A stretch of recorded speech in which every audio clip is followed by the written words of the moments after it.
न जाने कितनी सदियों से लड़ाई लड़ रहे हैं और न जाने कब तक ये लड़ाई चलेगी। ऐसा लगता है कि जैसे बाबा साहेब की बात पूरी तरह से सही साबित हो रही है। जब तक देश में हिंदूवाद है तब तक जातिगत भेदभाव रहेगा, चाहे कितने भी कड़े कानून बने, लेकिन विकृत मानसिकता उन पर हमेशा हावी ही रहती है। नमस्कार, मेरा नाम है मोहिनी। पिछले 24 घंटे में दलितों के साथ होने वाली घटनाओं के बारे में जानेंगे जो इस वक्त सोशल मीडिया पर काफी सुर्खियों में है। वैसे तो हमारे देश में अतिथि देवो भव का राग अलापा जाता है, लेकिन मनुवादी मानसिकता के लोगों को ये तो पसंद आता है कि वो उनकी हिंदूवादी सोच को सराहें। लेकिन अगर उन मेहमानों ने देश की असली समस्या को जानने की कोशिश की तो उन्हें मिलती है जेल की सलाखें। जी हाँ, कुछ ऐसा ही हुआ है। 2023 में वो जाति आधारित भेदभाव पर एक डॉक्यूमेंट्री प्रोजेक्ट पर काम करने आए फ्रेंच डायरेक्टर वैलेंटिन हैनो के साथ। अभी हाल ही में उनकी किताब I had an Indian dream in the hell of Gorakhpur prison में जेल में किस तरह से जातिवाद की जड़ें मजबूत हैं उसके बारे में अपना अनुभव शेयर किया है। इस किताब में उन्होंने ये भी बताया कि वो दलितों की एक्चुअल स्थिति को लेकर रिसर्च कर रहे थे और दलितों के लिए हो रहे राइट में प्रोटेस्ट में शामिल हुए थे, जिसके कारण गोरखपुर पुलिस ने उन्हें पकड़कर जेल में डाल दिया था, वो भी बिना किसी कसूर के, और आरोप लगाया कि उन्होंने वीजा का वायलेशन किया है।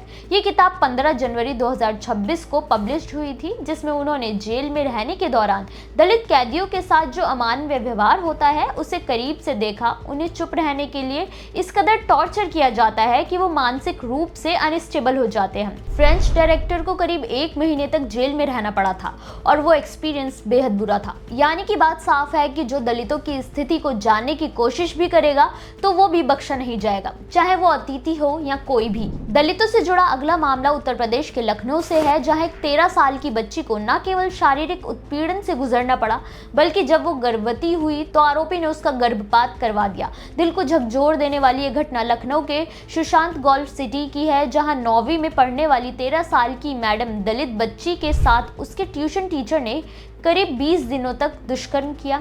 इस बीच बच्ची गर्भवती हो गई तो टीचर ने उसका जबरन गर्भपात करवा दिया। बच्ची डर से चुप रही थी, लेकिन जब उसकी हालत खराब हुई तो बच्ची की मां ने डॉक्टर से जांच कराई तो इस अपराध का खुलासा हुआ। बच्ची की मां ने तुरंत पुलिस थाने में शिकायत दर्ज कराई और पुलिस ने 2 दिनों के अंदर ही आरोपी वीर सिंह यादव को गिरफ्तार कर लिया।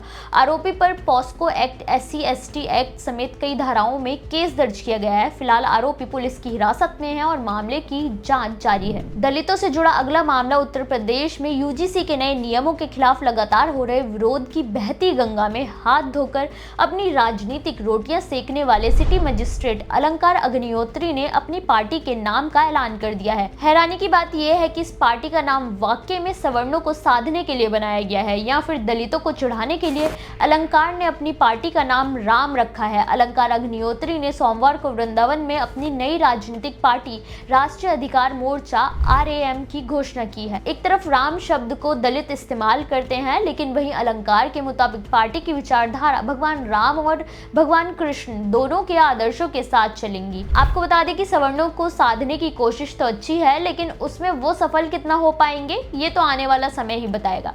वहीं UGC को लेकर अभी भी दलित संगठनों का आंदोलन जारी है। ऐसे में राम नाम की पार्टी कहीं अलंकार अग्निहोत्री पर उल्टा ही वार न कर दे। वैसे आपको क्या लगता है कि क्या दलितों को चिढ़ाने के लिए ही ये नाम रखा गया है? दलितों से जुड़ा अगला मामला यूपी के ही अलीगढ़ जिले से है, जहां जातिगत गाना बजाने को लेकर कुछ मनुवादी दबंगों ने दलितों की बारात पर जमकर पथराव किया। ये घटना जमा थाना क्षेत्र के अंतर्गत आने वाले सुनैना गांव की है, जहां जाटव समाज के घर पर बारात आई हुई थी। तभी उन लोगों ने जाति आधारित गाने बजाकर डांस शुरू कर दिया, जिससे वहां रहने वाले ठाकुर समाज के लोगों ने हंगामा शुरू कर दिया। जब बहस बढ़ने लगी तो ठाकुरों ने उन पर पथराव करना शुरू कर दिया, जिससे पूरे इलाके में अफरा तफरी मच गई।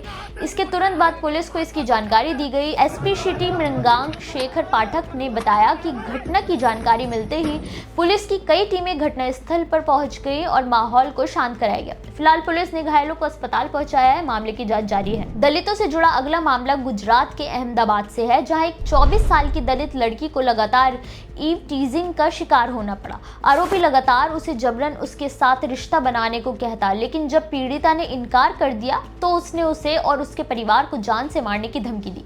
ये घटना अहमदाबाद के अमराईवाड़ी की है। हैरानी की बात तो ये है कि जबरन पीड़िता को लगातार मानसिक और शारीरिक रूप से उत्पीड़न का शिकार होना पड़ रहा था, लेकिन पीड़िता ने जब पुलिस में शिकायत दर्ज करानी चाहिए तो वहां भी उसकी जाति के कारण पुलिस वालों ने अनसुना करके उसे ही खरी खोटी सुना दी, जिसके बाद मजबूरन अनुसूचित जाति समाज और संगठन के लोगों ने आरोपी दीपक राजपूत के खिलाफ प्रदर्शन शुरू कर दिया, जिससे मामले को बढ़ता देख पुलिस ने आरोपी के खिलाफ SC/ST एक्ट सहित और धाराओं में मामला दर्ज कर उसे गिरफ्तार कर लिया है और उसे जेल भी भेज दिया है। हैरानी की बात तो यह है कि जब तक कोई हंगामा ना करे, शोर ना मचाए, तब तक कानून के कानों पर जूं तक नहीं रेंगती है। अब सवाल ये उठता है कि आखिर कितने लोग शोर मचा सकते हैं, क्योंकि कमजोर की तो आवाज भी नहीं सुनी जाती है। दलितों से जुड़े इन खबरों पर आपकी क्या राय है, हमें कमेंट करके जरूर बताएं।